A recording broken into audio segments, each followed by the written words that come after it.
Hey guys, পরের দিন সকালটা হলো দিদির বাড়িতে সেম 8টায়। এখানে দিদির বাড়িতে পরিবেশটা তো তুমি জানো, তোমরা সবাই বেশিরভাগটা জানো যে এত সুন্দর ওয়েদার, না খুব ভালো লাগছিলো। জামাইবাবু এখানে রেডি হয়ে বসেছিল, এখানে বোন ল্যাদ খাচ্ছে, ঘুমাচ্ছে, আর আমি হচ্ছে কি ঘুম থেকে উঠে চোখ ছাড়াতেই পারছি না, কারণ আমার সত্যিই সেদিন আরও শরীরটা খারাপ ছিল। আমার পুজো দিতে যাওয়ার কথা ছিল, বাট আমার এক ফোঁটা ইচ্ছা হচ্ছিলো না। যাই হোক, দিদি গিয়েছিল আকাশকে পড়তে দিতে, আমি তার মধ্যে স্নান টান করে ফের শুয়ে পড়েছিলাম। দিদি এসে শাড়ি বার করে দিতে, তারপরে রেডি হয়েছি। যে দেখো, আমি কিন্তু কিছুই সাজিয়ে, জাস্ট শাড়িটা পরেছি, গলায় সিম্পল একটা চেন, কানে একটা বসা, ব্যাস। আমি কিন্তু এক ফোঁটা সাজিয়ে, আমার সেদিন এত শরীরটা খারাপ লাগছিলো। ও হ্যাঁ, তার মধ্যে লিপস্টিক পরেছিলাম, কারণ বোন বলছিল লিপস্টিক ছাড়া পুরো খেলো লাগছে। তো যেটা বলেছিলাম যে তোমাদের একটা বড় বিপত্তি ঘটে গেছে, আমি পুজো দিতে গিয়ে লিটারালি মানে যা হোক করে পুজোটা দিয়েছি, দিয়ে আমি বসে পড়েছিলাম, কারণ আমার এতটাই শরীর খারাপ লাগছিলো বন্ধুরা যে আমি দাঁড়াতে পারছিলাম না, রীতিমতো আমার মাথা ঘুরছিল। আমি বেশিরভাগ টাইমটা বসে দাঁড়িয়ে কাটিয়েছি এখানে। তারপর পুজো টুজো দিয়ে বেরিয়ে সাবিত্রীর মাথায় সিঁদুর দিয়ে আমি আর দিদি সেই সিঁদুর দুজনে পরে নিলাম। আর তারপরে ওখান থেকে শাঁখা দেখছিলাম পরার জন্য, বাট আমার খুব একটা ভালো লাগেনি শাঁখাটা, সেই জন্য আমি পরিনি। এখানে শাঁখার দামগুলো খুব রিজনেবল প্রাইসে থাকে, তো যার জন্য ইচ্ছা ছিল খুব শাঁখা পরার, বাট আমার এখানে না শাঁখা পরতে একদম ভালো লাগেনি। তারপরে একটু ফুচকা খেয়েছিলাম, কারণ আমার খুব জোর খিদে পেয়েছিলো সকাল থেকে, যেহেতু কিছু খাইনি। আর আমার মেয়ে বায়না করছিল ফুচকা খাবে, তো ফুচকা খেয়ে আমি এখানে বসে পড়েছিলাম, বসে একটা গোলা খেয়েছিলাম।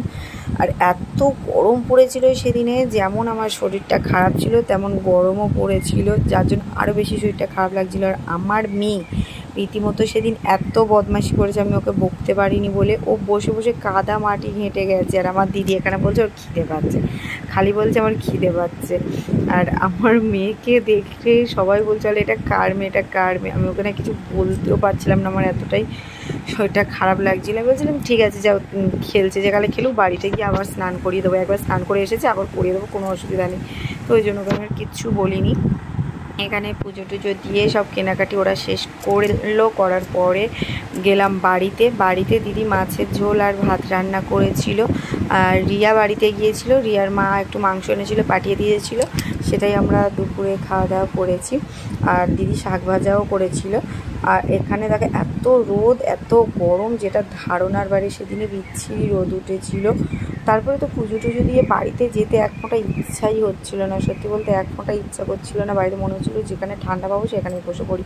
তো বাড়িতে গিয়ে একটু শুয়ে পড়েছিলাম, শুয়ে থাকার পরে উঠে খেতে বসলাম। অল্প দুটোই ভাত নিয়েছিলাম, বেশি খাইনি, কারণ আগেই বললাম যে শরীরটা খারাপ ছিল। এখানে ছিল মাংস, মাছের ঝোল আর শাক ভাজা, যেটা আমরা তিনজনে মিলে খাওয়া দাওয়া করেছিলাম। তারপর সন্ধেবেলা দিদির ফ্রিজে একটু মাংস ছিল, রিয়াদের ফ্রিজেও মাংস ছিল, এনেছিল।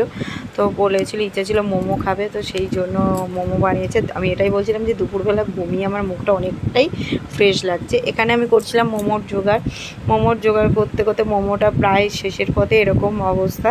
তারপরে কোনো ভিডিও করতে পারিনি, না ভিডিও করার কারণ হচ্ছে কারেন্ট চলে গিয়েছিলো, যার জন্য কোনো ভিডিও করতে পারিনি। আর তার মধ্যে এত ঝড় জল শুরু হয়েছিল যে বাচ্চাগুলো ঠেকাতেই টাইম কেটে গিয়েছে। বাট মোমোটা সেবারে হয়েছিল খুব টেস্টি, বাট আমি চাটনিটা করতে পারিনি।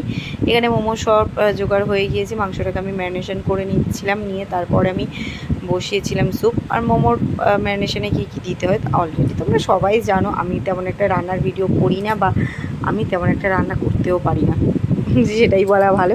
পারি, টুকটাক চলার মতো করে ফেলি। আর এখানে দিদি আমাকে ময়দাটা মাখিয়ে দিয়েছে, আর আমি বাকিটা সব রেডি করে নিয়েছিলাম স্যুপের জন্য, মাংসের জন্য। তো মাংসটা ম্যারিনেশন করা গেছে, এটা ছিল স্যুপের জন্য। তো আমি মাংস ম্যারিনেশন করে বসিয়ে দিয়েছিলাম স্যুপ। এখানে দেখো বাটার দিয়ে পেঁয়াজটা ভাজতে দিয়ে দিয়েছিলাম, রসুনটা তার আগে দিয়ে দিয়েছিলাম। দিয়ে এখানে আমি স্যুপ যখন করছিলাম, বোন এসে দেখো আমাকে কী করছে। এইখানেই শেষ করছি, টাটা।